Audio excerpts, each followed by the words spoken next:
एक minute.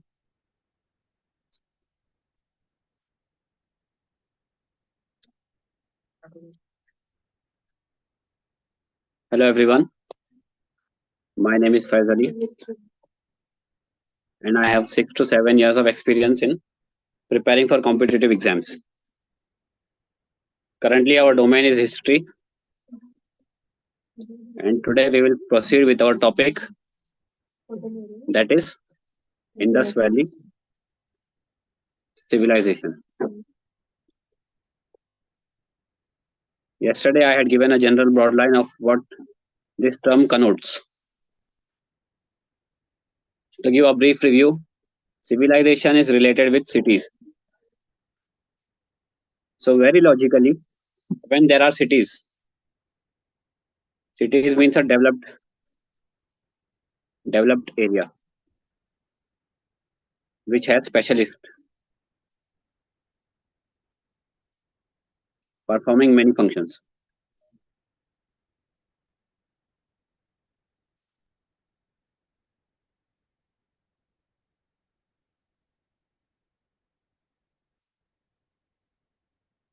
Similarly, you can very logically see this in today's time.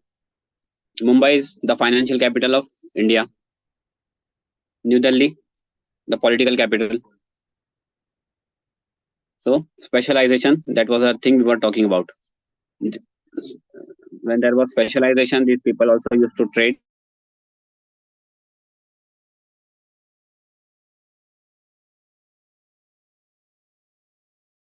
Crypt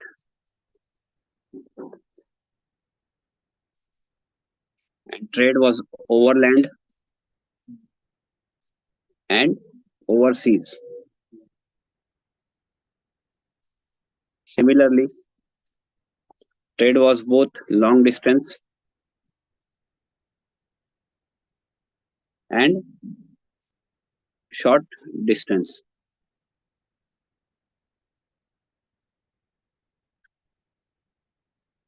Cities was there. There was town planning, which we had discussed yesterday. City was divided into two parts: upper citadel and lower town.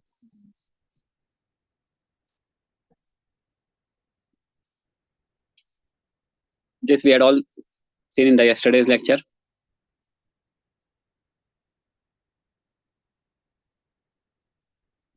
This citadel part had important buildings.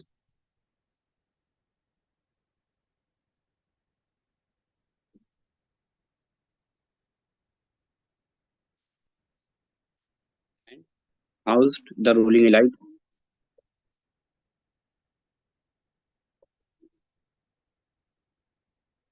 This lower town contained Aam Aadmi. And here bade log. Bade log. Not in their height but in their status. Aam Aadmi, common people. These included laborers and artisans. Since it was a city, an urban civilization, so there was specialists, laborers and artisans, and smiths, iron, not iron, copper, bronze,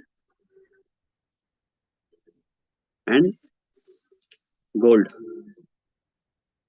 silver.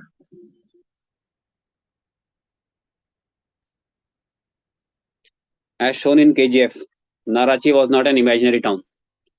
KGF used to supply goods in historical phases to many areas in India. Even the megalithic people used to mine there and trade with other Neolithic communities of its time, and also with Harappan people. So let us dive into the specifics of Indus Valley civilization. First of all, when the term civilization is used, it means a very large area. This is roughly the diagram of North India, Pakistan. So the area of IBC was about 1.28 million square kilometer. The northest site is Manda in Jammu and Kashmir. Southernmost point is in Daimabad, Maharashtra.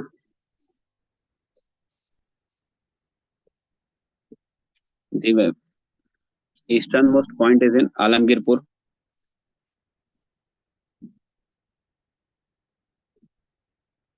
UP, and the westernmost point is Satka Genda, Sutka Gendor in Pakistan. Roughly, the Indus River flowed from here, Indus and its tributaries. In this part, on the banks of river Indus, there is Indus, Mohenjo-daro. Here, Harappa on the banks of river Ravi.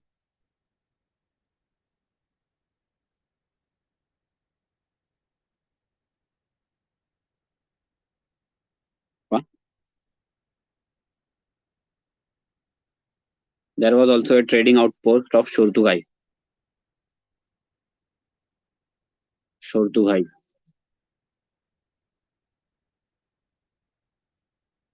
in Afghanistan. As discussed in the last lecture, the people of IBC were very much included in business. They were interested in business.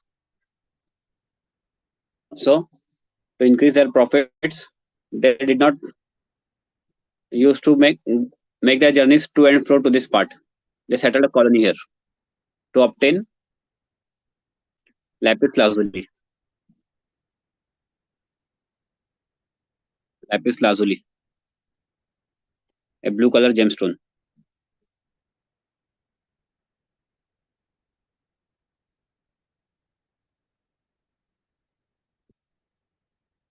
As we discussed yesterday, all our knowledge about the Indus Valley civilization comes from archaeology and the things mentioned in the Mesopotamian accounts. So there's a question that arises. How do we know that these are contemporaries? First of all, Mesopotamian civilization has this Meluha people mentioned. Meluha. Similarly, Mesopotamian seals have been discovered at sites of IBC. Similarly, the seals of Indus Valley civilization have also been discovered in Mesopotamian cities. And cotton from India was a very important item of trade.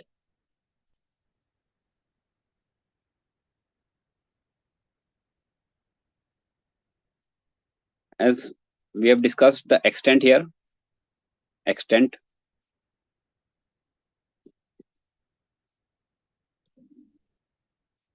1.28 million square kilometer.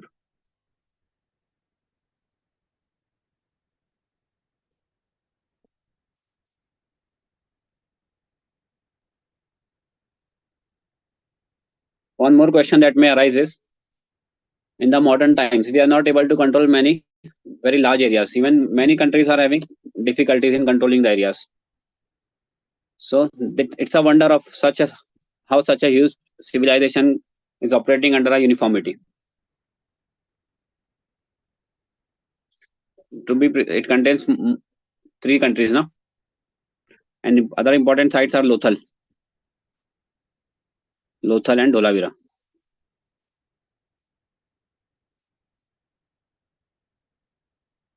Here the Rakhi Gadi, Banawali, Rakhi Gadi.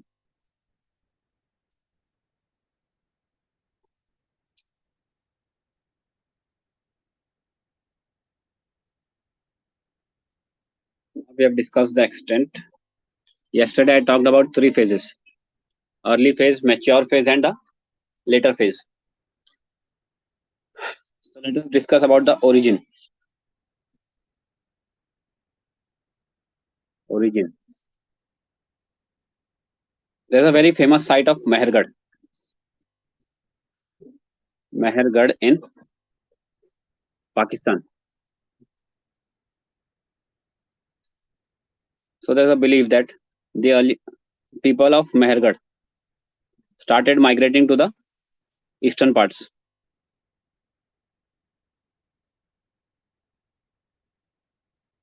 People of Mehergarh started migrating to the west, to the east. Mehergarh is also the place where the earliest village in the Indian subcontinent has been found. To be precise, in the Neolithic period.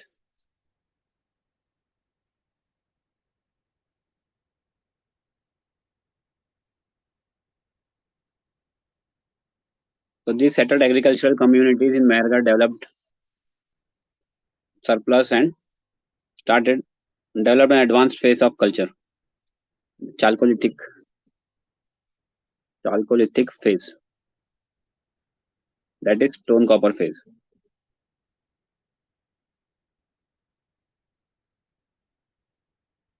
And the people of IVC were having the knowledge about bronze. Bronze is a bronze is an alloy made of copper and tin.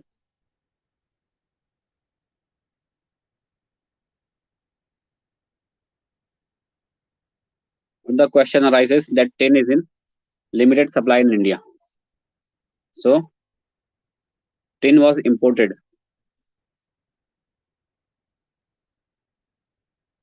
from Central Asia.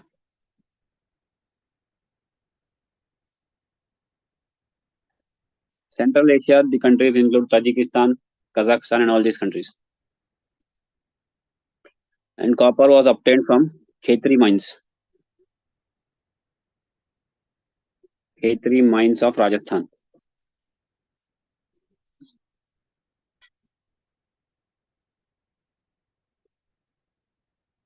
Khetri mines of Rajasthan.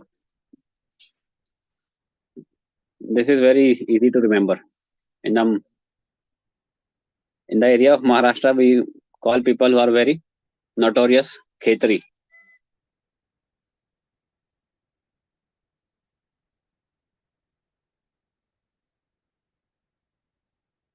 But the tools of bronze are in limited, not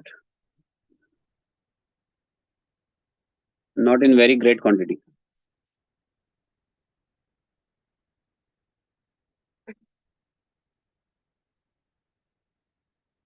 Since these people were trading, they used wheels, but these were solid wheels,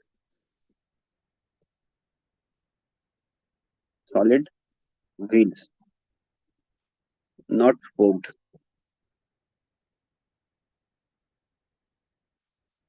How we know all of this? Because a terracotta cart.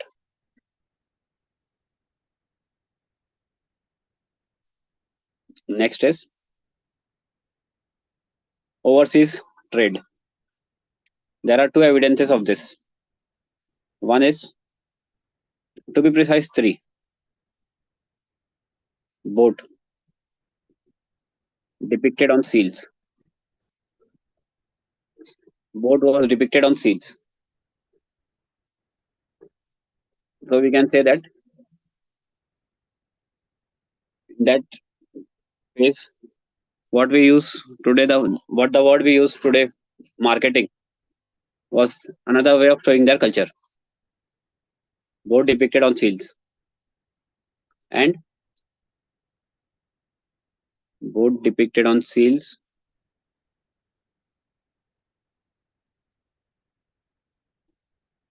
Models,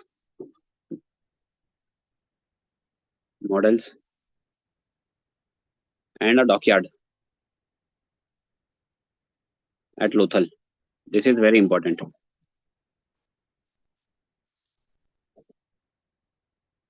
Lothal.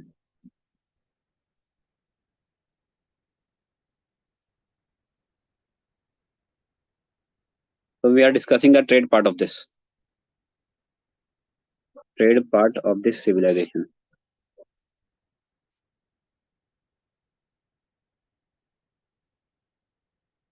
So we have seen the modes of transport. Next, we should see the items that were traded. India was famous for cotton.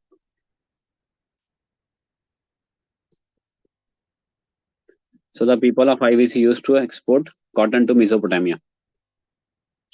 At a later period, the Greeks called India Sindon because of cotton. Cotton is also called as Sindon. Next is seals.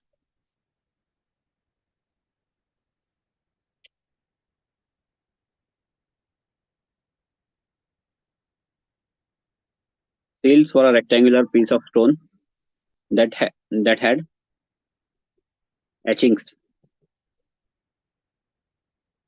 or various designs.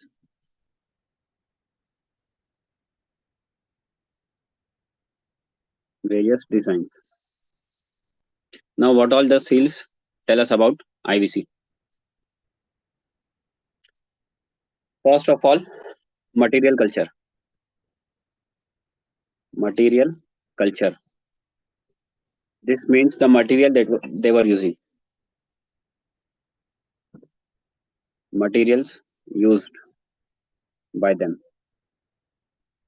Next, technology.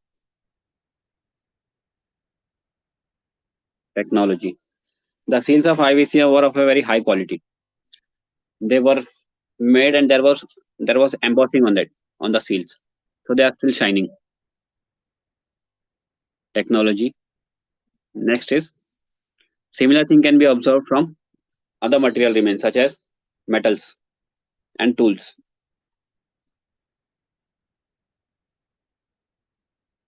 Next thing we can see about the people of IVC through seals is religion.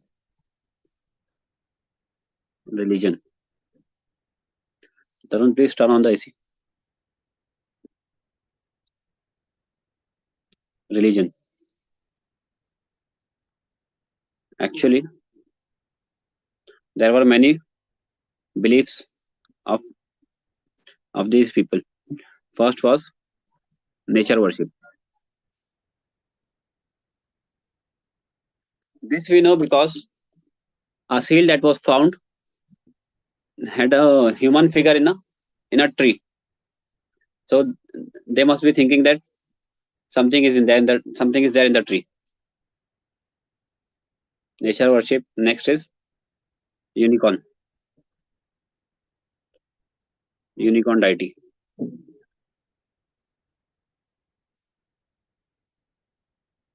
Actually, there the people of IVC must have seen a rhino, and they thought that this is a unicorn. Religion. Then they also worshipped fertility. Fertility cult. All the agricultural societies prize these type of beliefs because it is related to productivity. They worshipped reproductive organs. They worshipped reproductive organs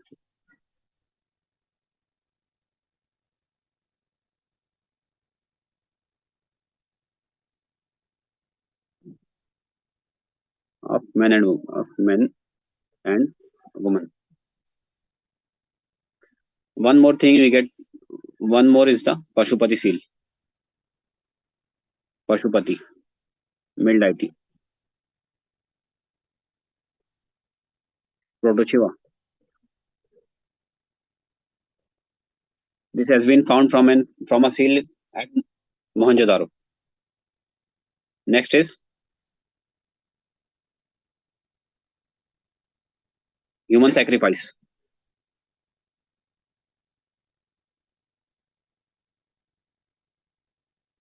and female goddess.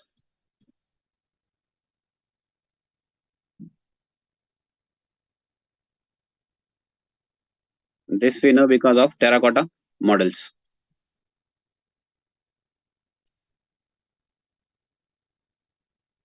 Terracotta means burnt clay. There's a most famous there's a most famous thing of terracotta in China. Human sacrifice.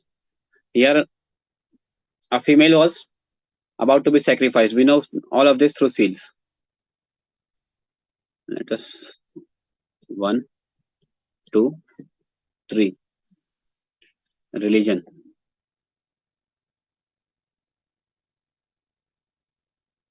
One more thing is fauna.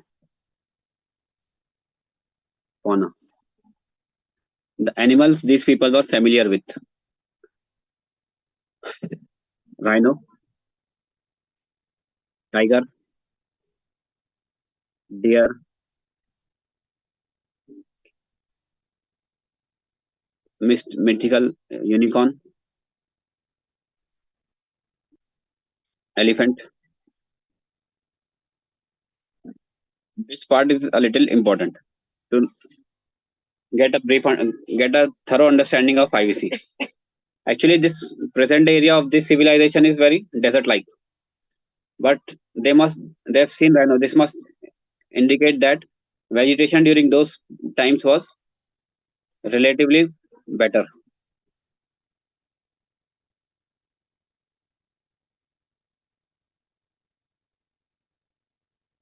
because rhinos roam in the grasslands and tigers in the forest.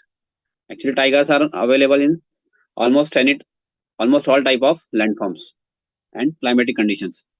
There's a Siberian tiger in Russia that lives in ice cold climate. Another is Royal Bengal tiger that lives in swamps of Sundarbans. Actually, to be precise, there were eight species of tiger. 3 have been extinct. Fauna, seals. Fifth is used as amulets. Amulets. Taviz. So there's a question that must come in the great minds of the viewers. How do we know all of this? If they were using this as an amulet, they must have a hook behind the seal. So they used to pass a string through this and wear this. Next is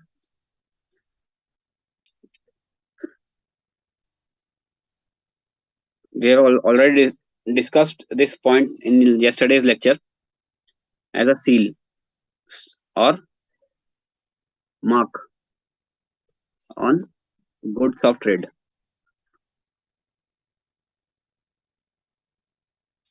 They used to impress the seal on the fresh mud, and when the seal had been broken, they used to know that there's a tampering in this. कुछ तो गड़बड़ है इसमें.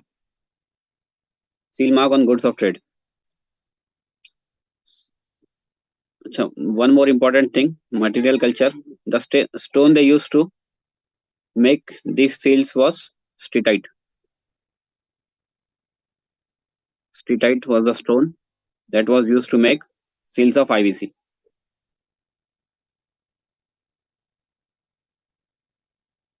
One more thing we can infer from the seals is that knowledge of geometry.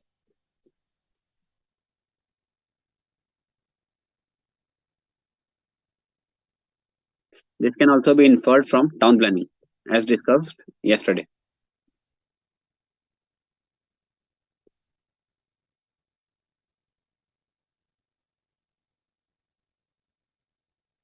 Now, as we have discussed the broad features of this civilization through seals, now crafts. Specialization in what fields they had developed. First was seal making. Very logical. You cannot forget the first point. We have talked about sales and you forget to write about sales. Second is boat making.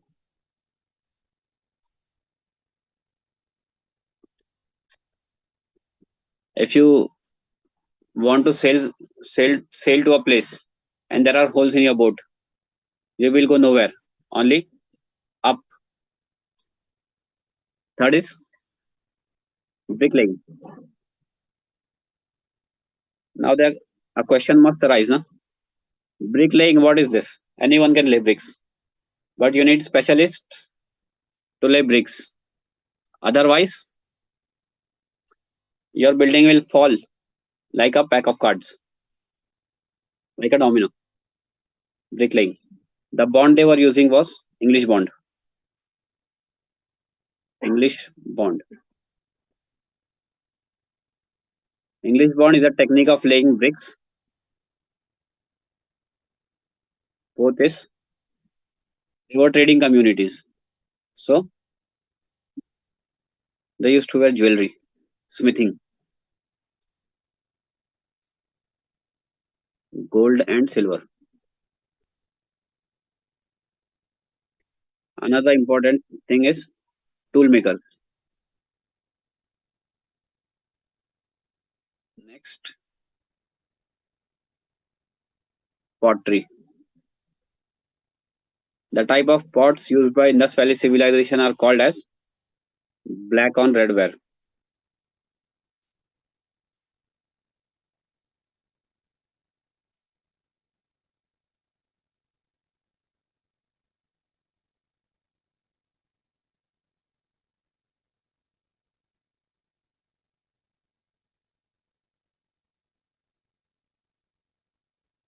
Red pots with black design.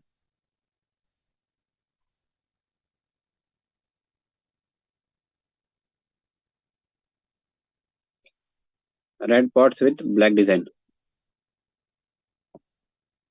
It is also called as BRW inbox.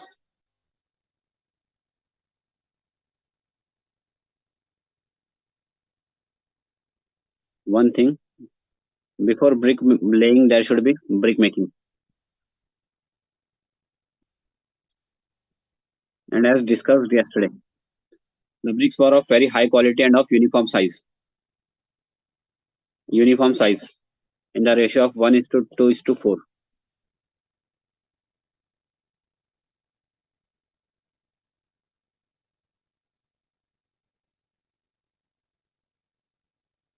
Seven is steel making is done, board making is done, brick laying is done.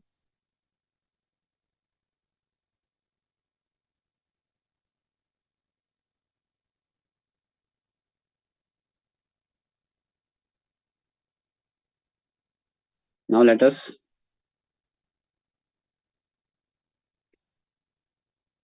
weavers. Weavers means the ones who are making cloth.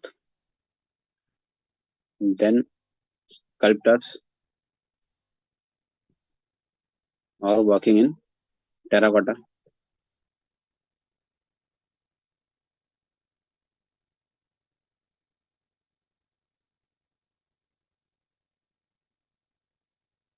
Now let us see of their diet. To carry all these occupations, they must have had a healthy diet or a diversity of subsistence. Diversity of subsistence base.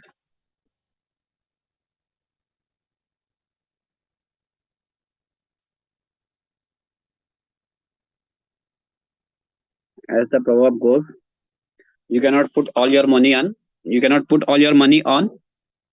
a single bet. You cannot put all your money on a single bet, right now. If you lose everything. So you diversify your risk. Same is the thing with the people of IVC. They were very business minded. Diversity of subsistence base means if they only relied on agriculture, If the rains were not proper, then they were all going to die. So they had a mixed subsistence base of agriculture and animal husbandry,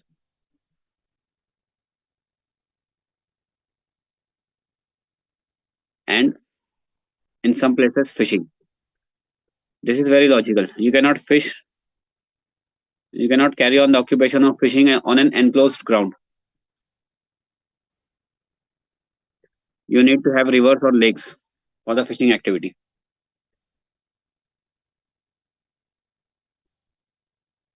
Here the crops that were found was barley, barley, rye, mustard, peas, rice, then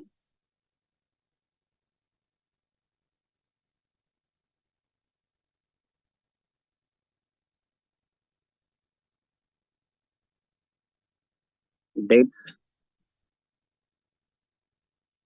then sesame.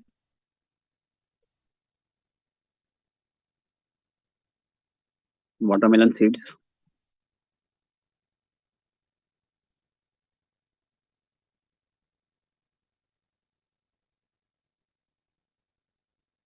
Question might arise that how do we know all of this?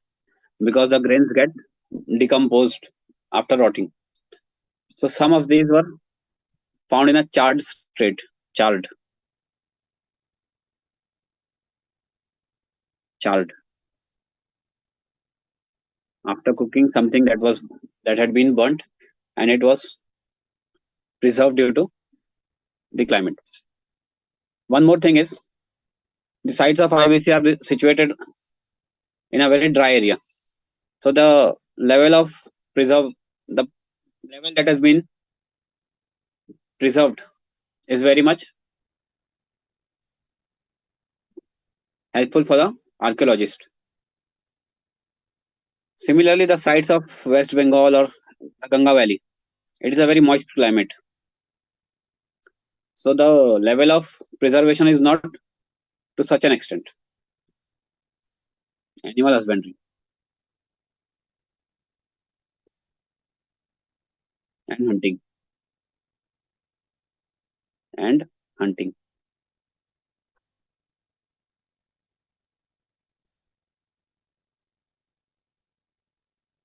One more question that might arise is how do we differentiate between the animals that were hunted and the animals that were domesticated?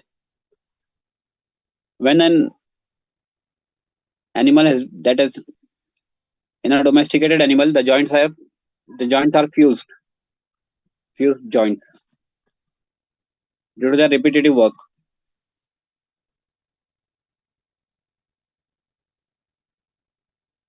In case of domesticated animals, this is very logical. If you exercise, you will get a good body. If not,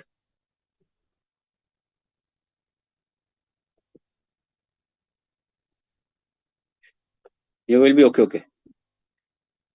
This is very logical. One more thing is cut marks on the bones. Cut marks on the bones.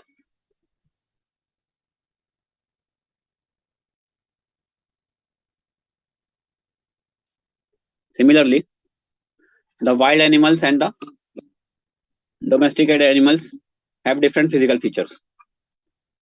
The wild animals have longer organs of protecting themselves, like horns and all, while the domesticated animals have more flesh.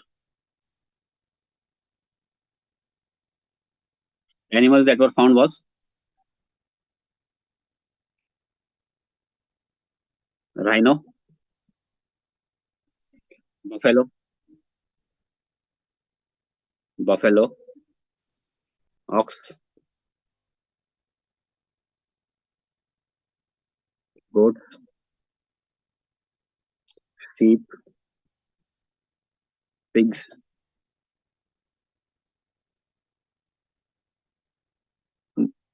The people of IBC also kept pets in the form of dogs and cats.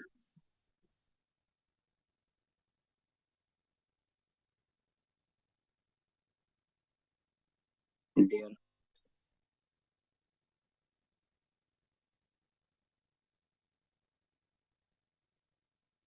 Fishing was carried on the sites that were having connection with water. For example, Lothal.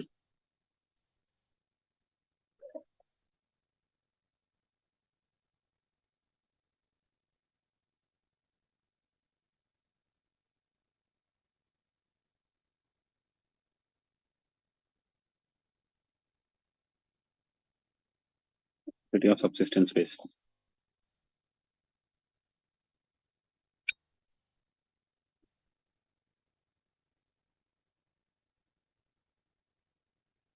As talked before, this was a very large area. So there were features of uniformity in the form of cities. Most of the cities of in IBC, if you move to the different cities like Harappa and Mohenjo-daro, you will find that everything is almost similar. And the level of similarity is such that 700, 800 years, the same thing is getting repeated. However, the reality is that change is necessary. So this is one of the reasons that it must have declined. Cities.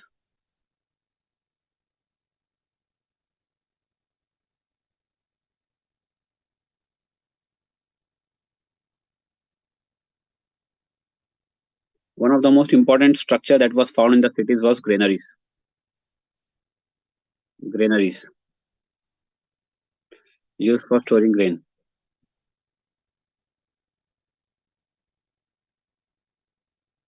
Almost any centralized government or any local government, they keep provisions for the times of emergency or the things they collect as taxes.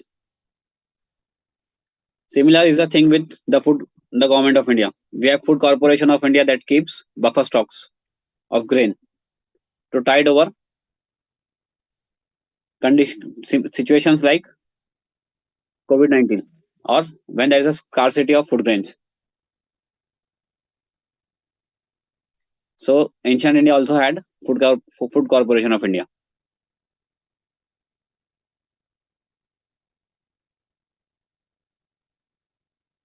One more thing we were talking about is the script.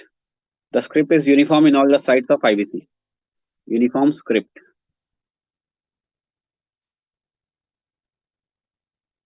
Uniform script. Now let us dive into the details of this script. The script used by IBC is called as pictographic.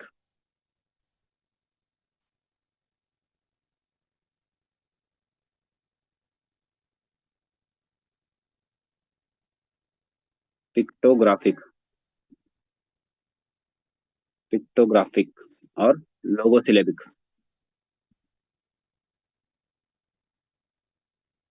Logosyllabic. Pictographic means they did not have alphabets like consonants and vowels.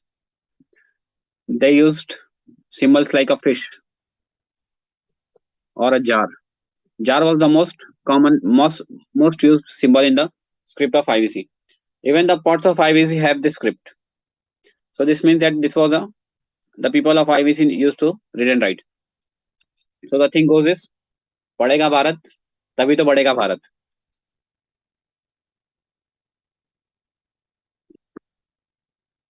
And the style of writing of people of IBC is Bostrophodon.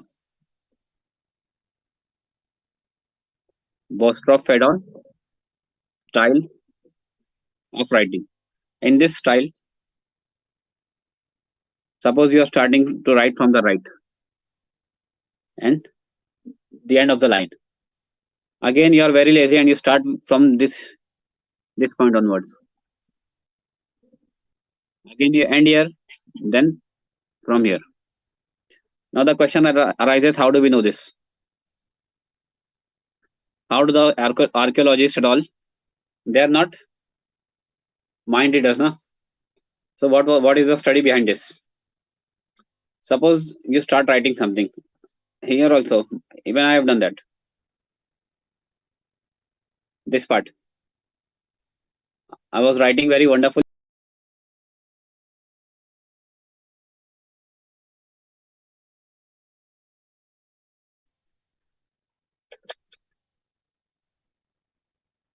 Were cramped. The writing, the font is very large here. The font is very smaller here. So this is how we used to know that was Bostrofedon. And this is all very logical, as the script has not been deciphered yet.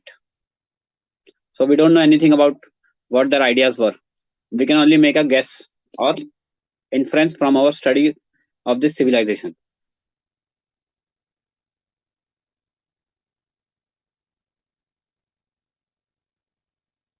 Some scholars argue that this was a form of writing that is connected with the Dravidian tradition.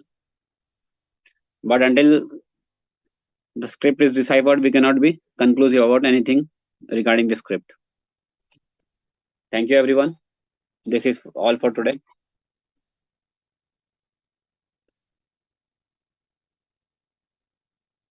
Keep your spirits high and keep studying.